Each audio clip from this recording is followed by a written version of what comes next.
Toute la soirée, l'hémicycle a vu s'affronter LFI et le RN. Le point de discorde, le blocage des prix en supermarché. Vous allez laisser les multinationales de la grande distribution faire exploser leurs prix et simplement accroître leurs marges. Simplement, c'est illégal. Nous ne sommes pas dans un régime soviétique et le gel, le contrôle des prix est illégal. C'est finalement l'amendement insoumis qui est adopté de justesse. Pour 70 contre 62, l'Assemblée nationale a adopté.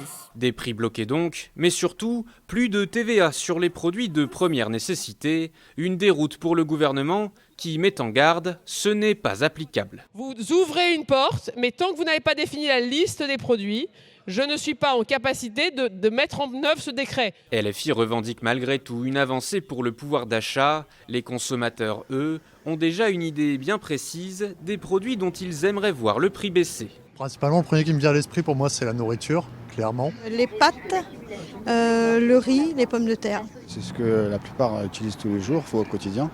Donc c'est une bonne chose s'ils baissent la TVA sur ça. Rien ne garantit pourtant que la mesure soit appliquée, car la partie recette du projet de loi de finances risque fortement d'être rejetée. On partira peut-être dans des ordonnances ou une loi spéciale qui consiste à reprendre les dépenses de l'année précédente pour au moins un temps. Donc voilà, tout ça pour ça. Les députés ont jusqu'à dimanche minuit pour débattre des recettes du budget.